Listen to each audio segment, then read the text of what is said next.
Shalom, selamat malam, saudara-saudara yang dikasihi Tuhan Yesus Kristus. Selamat berjumpa dalam renungan pada malam hari ini. Doa dan harapan saya, saudara semua ada dalam keadaan yang baik, sehat, penuh sukacita, dan berlimpah berkat Tuhan. Sebelum kita mendengarkan renungan firman Tuhan, mari sama-sama kita berdoa. Bapa kami yang di sorga, Bapa dalam nama Tuhan Yesus Kristus, Bapa yang baik, Tuhan yang selalu mengasihi dan peduli kepada kami bersyukur untuk berkat kemurahan Tuhan. Penyertaan-Mu dari pagi hingga malam hari ini, oleh karena pertolongan Tuhan, karena tuntunan dan hikmat-Mu saja, maka kami dapat melakukan segala tugas aktivitas kami. Pada saat ini kami mau mendengarkan sabda firman-Mu, urapi kami Tuhan, agar kami mengerti dan taat melakukan kehendak-Mu. Dalam nama Tuhan Yesus, kami berdoa. Haleluya, amin. Sahabat suara kasih, ayat pembacaan Alkitab kita hari ini terambil dari Ibrani 9 ayat yang ke-13 sampai 27. Ibrani 9 ayat 13 sampai 27. Sebab jika darah domba jantan dan darah lembu jantan dan percikan abu lembu muda menguduskan mereka yang najis, sehingga mereka disucikan secara lahiriah, betapa lebihnya darah Kristus, yang oleh Roh yang kekal, telah mempersembahkan dirinya sendiri kepada Allah, sebagai persembahan yang tak bercacat, akan menyucikan hati nurani kita dari perbuatan-perbuatan yang sia-sia, supaya kita dapat beribadah kepada Allah yang hidup. Karena itu Ia adalah pengantara dari suatu perjanjian yang baru, supaya mereka yang telah terpanggil, dapat menerima bagian kekal yang dijanjikan, sebab Ia telah mati untuk menebus pelanggaran-pelanggaran, yang telah dilakukan selama perjanjian yang pertama. Sebab di mana ada wasiat, di situ harus diberitahukan tentang kematian pembuat wasiat itu, karena suatu wasiat barulah sah, kalau pembuat wasiat itu telah mati, sebab ia tidak berlaku, selama pembuat wasiat itu masih hidup. Itulah sebabnya, maka perjanjian yang pertama tidak disahkan tanpa darah, sebab sesudah Musa memberitahukan semua perintah hukum Taurat kepada seluruh umat, ia mengambil darah anak lembu, dan darah domba jantan serta air, dan bulu merah dan hisop, lalu memerciki kitab itu sendiri dan seluruh umat, sambil berkata, "Inilah darah perjanjian yang ditetapkan Allah bagi kamu," dan juga kemah dan semua alat untuk ibadah, dipercikinya secara demikian dengan darah. Dan hampir segala sesuatu, disucikan menurut hukum Taurat dengan darah, dan tanpa penumpahan darah tidak ada pengampunan. Jadi segala sesuatu yang melambangkan apa yang ada di sorga, haruslah ditahirkan secara demikian, tetapi benda-benda sorgawi sendiri, oleh persembahan-persembahan yang lebih baik daripada itu.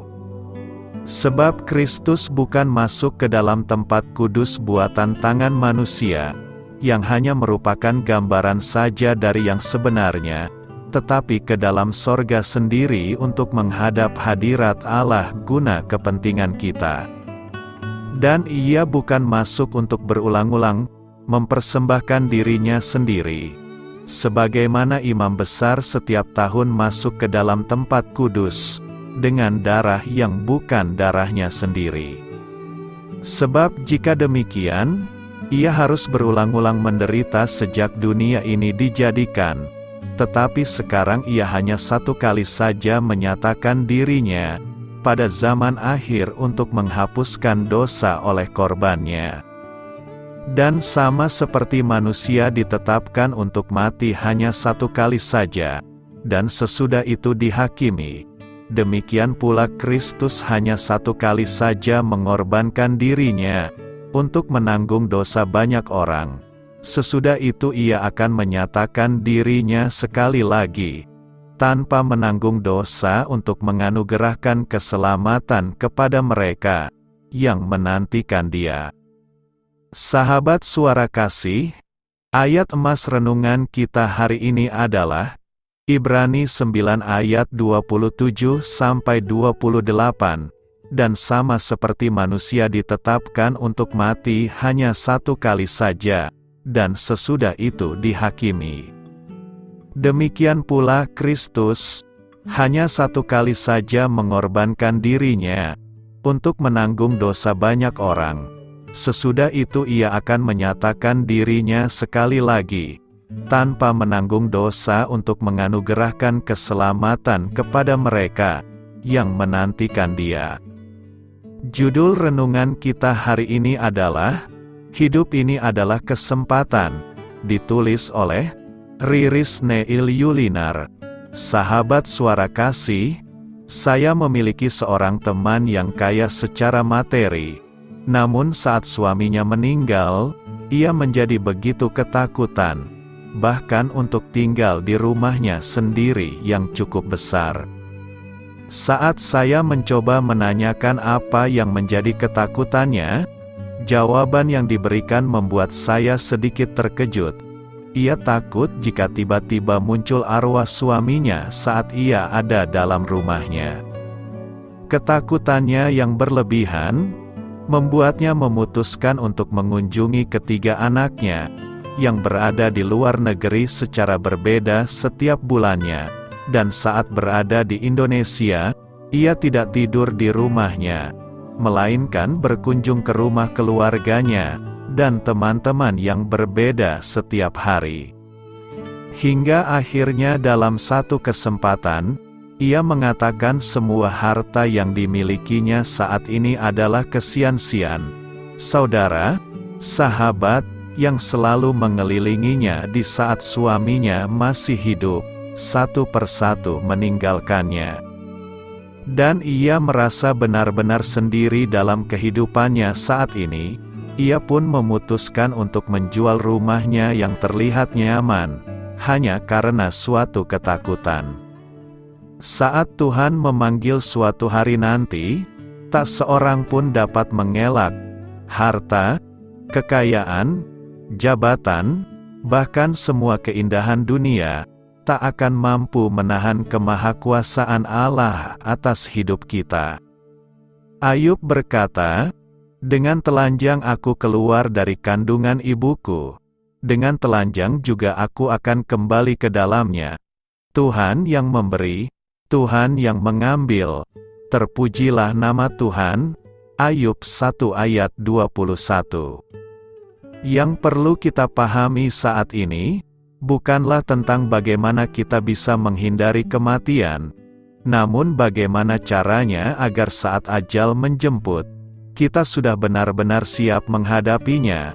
Tetaplah dalam kondisi percaya di dalam hati, dan mengaku bahwa Yesus adalah Tuhan. Seperti Roma 10 ayat 9-10 yang mengatakan, "Sebab jika kamu mengaku dengan mulutmu bahwa Yesus adalah Tuhan, dan percaya dalam hatimu bahwa Allah telah membangkitkan Dia dari antara orang mati, maka kamu akan diselamatkan, karena dengan hati orang percaya dan dibenarkan, dan dengan mulut orang mengaku dan diselamatkan."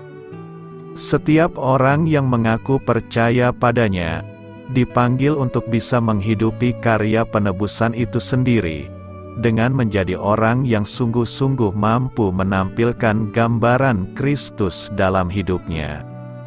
Sahabat Suara Kasih, saya menjadi teringat satu lagu rohani, yang berjudul Hidup Ini Adalah Kesempatan, dan ketika saya mencoba untuk benar-benar memaknai lirik di dalamnya, saya benar-benar seperti mewajibkan hidup saya untuk melakukan pilihan terbaik, yaitu mengiring Tuhan Yesus seumur hidupku.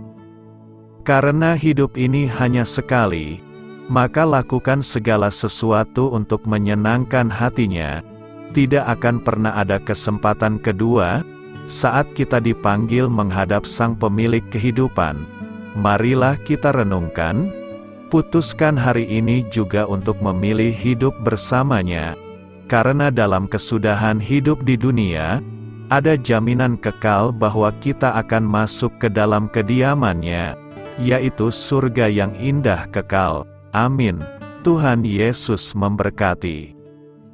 Saudara yang terkasih, demikianlah renungan kita pada malam hari ini. Semoga menjadi berkat dan kebaikan bagi kita semuanya. Dan untuk menutup renungan kita pada malam hari ini, marilah kita berdoa. Bapa kami yang di sorga, Bapa, di dalam nama Tuhan Yesus Kristus, kami bersyukur Bapa, karena Engkau memberikan begitu banyak berkat di dalam hidup kami. Ajarlah kami Bapa, untuk selalu mengucap syukur kepadamu setiap hari. Terima kasih juga Bapa, untuk pertolongan, penyertaan, dan juga atas berkat-Mu. Kami berbahagia dan bersyukur Bapa, atas kebaikan Tuhan di dalam hidup kami. Terima kasih untuk penyertaan-Mu Bapa, di sepanjang hari yang telah kami lewati.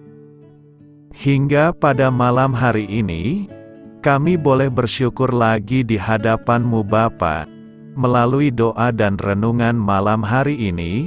Terima kasih untuk firman-Mu pada hari ini Tuhan. Kami mau belajar dan terus belajar tentang firman-Mu. Firman-Mu yang menguatkan dan meneguhkan iman percaya kami. Firman-Mu yang mengubahkan kehidupan kami. Kami mau melakukan firman-Mu Bapa, di sepanjang kehidupan kami, agar kami menjadi kuat, berjalan bersama dengan Engkau. Terima kasih Bapa, untuk nafas kehidupan yang masih Engkau berikan.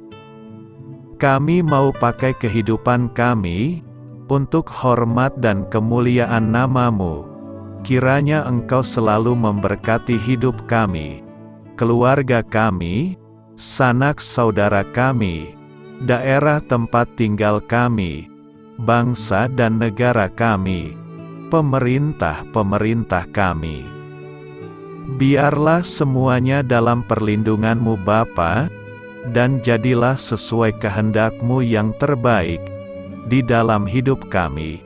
Bapa, hamba berdoa untuk saudara-saudara kami yang sudah mendengarkan renungan pada malam hari ini.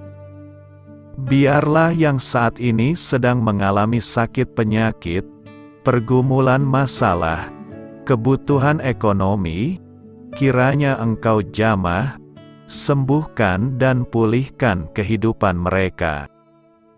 Berkati perekonomian mereka, serta berikan jalan keluar di setiap masalah kehidupan yang sedang mereka hadapi. Ajarlah kami juga Bapa, untuk selalu berharap dan percaya kepada Tuhan Yesus. Pada malam hari ini Bapa, kami akan beristirahat dalam tidur kami. Kiranya Engkau sertai dan lindungi kami di sepanjang malam ini, sehingga kami boleh bangun besok pagi, dengan tubuh yang sehat, kuat, serta diberkati Tuhan. Terima kasih Bapa, inilah yang menjadi doa dan permohonan kami. Dalam nama Tuhan Yesus, kami berdoa. Amin. Sahabat Suara Kasih, saya mengundang saudara sekalian untuk berdoa secara pribadi kepada Tuhan. Marilah kita sampaikan apa yang menjadi harapan, pergumulan, masalah, atau hal-hal yang sedang membelenggu hidup kita saat ini.